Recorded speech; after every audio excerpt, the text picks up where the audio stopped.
Здравствуйте, уважаемые друзья! С вами я, Юрий Тюченко, кандидат ветеринарных наук, и в этом видеоподкасте рассмотрим причины возникновения кетоза. Я не буду сейчас подробно останавливаться на таких страшных словах, как летучие жирные кислоты, цикл Кребса, декарбоксилирование пировиноградной кислоты и прочее. Конечно, для глубокого понимания возникновения кетоза у коров без этих знаний не обойтись. И может когда-то я отдельно остановлюсь на этих вещах. Но это будет потом, чуть позже. Вы должны знать, что кетоновые тела, а впоследствии кетоз, появляются тогда, когда в организме наблюдается дефицит глюкозы. Все процессы, которые проходят в организме коровы, требуют огромного ее количества.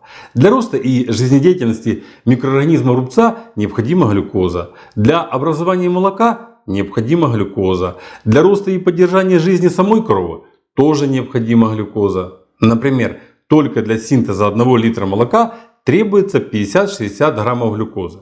Основными источниками образования глюкозы в организме коровы есть летучие жирные кислоты, гликоген печени и жир, который есть в организме самой коровы. Самый оптимальный механизм синтеза глюкозы – это превращение в глюкозу летучих жирных кислот, которые образуются в рубце коровы. Летучие жирные кислоты синтезируются благодаря работе бактерий, которые ферментируют клетчатку корма. Если пищеварение у коровы в норме, то есть рацион сбалансированный и соблюдается правильное соотношение кормовых компонентов, то в организме вырабатывается ЛЖК в определенном соотношении. Больше всего образуется уксусной кислоты, меньше пропионовой и масляной. Все летучие жирные кислоты обладают глюкогенными свойствами, но больше всего глюкогенными свойствами обладает пропионовая кислота. Процесс глюкогенеза идет без проблем, если соблюдается правильное соотношение сахаристых веществ, протеина и сухого вещества. Как только нарушается это соотношение, то сразу же идет накопление кетоновых тел в организме коровы.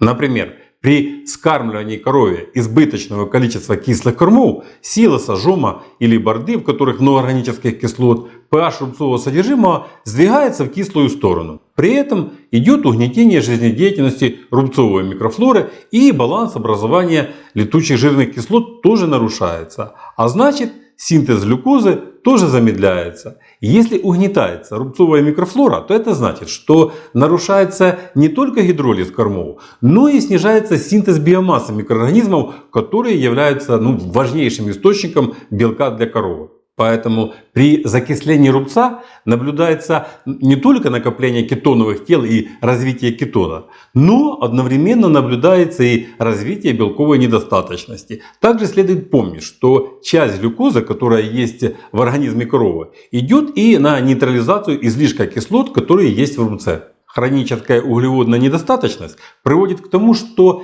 печеночный гликолиз и образование пировиноградной и щавелеуксусной кислот из глюкозы крови замедляются, в результате чего нарушается цикл трикарбоновых кислот в усвоении углеводов. Это тоже ведет к повышенному образованию и накоплению кетоновых тел в крови и развитию кетоза в субклинической форме. Понятно, что организм коровы, как и любой другой живой организм, обладают колоссальными компенсаторными механизмами. То есть при повышении кислотности рубца весь организм начинает бороться с этим за счет резервов, которые у него есть. При этом снижается резервная щелочность крови и начинает развиваться общий метаболический ацидоз, а также минеральная недостаточность. При типе кормления, в котором преобладают корма с большим содержанием кислот, возникает также и витаминная недостаточность, так как при этих условиях каротин плохо усваивается организмом. Следует помнить, что в силосе мало витамина D. А раз мало витамина D, то вследствие этого нарушается всасывание кальция и фосфора. Что при этом происходит? Правильно, при этом расходуются запасы кальция и фосфора, которые есть в костях. Результатом такого кормления есть развитие остеодистрофии и накопление жира у коров. Стимулирующим фактором образования кетоновых тел в организме коровы является аммиак, образующийся в рубце при распаде белков под влиянием микроорганизмов. И количество кетоновых тел в крови коров может резко возрастать, если рацион коровы содержит большое количество высокобелковых концентратов при недостаточном количестве углеводов. Аммиак в большом количестве нарушает ферментативные процессы, связанные с синтезом летучих жирных кислот. При этом угнетается синтез уксусной кислоты, но возрастает продуцирование масляной кислоты в несколько раз, 3-4 раза. Также увеличивается в 2 раза и синтез пропионовой кислоты. То есть увеличивается синтез более длинных жирных кислот. И чем длиннее в кислоте углеродная цепь, тем более кетогенным действием они обладают. Например, в уксусной кислоте содержится 2 атома углерода, в пропионовой 3 атома углерода, а у масляной уже аж 4 атома углерода. Сейчас я раскрыл механизм накопления кетоновых тел в организме коровы при неправильном кормлении коровы. И здесь еще не полностью раскрыт механизм возникновения кетоза у высокопродуктивных коров. У высокопродуктивных коров на эти механизмы дополнительно накладываются еще и свои механизмы. Чтобы противостоять механизмам развития кетоза, которые изложены в данном видео и которые в основном связаны с кормлением по силосно-концентратному типу, необходимо максимально добавлять в рацион грубые корма в виде сена или соломы и вводить в рацион легко переваримые углеводные корма.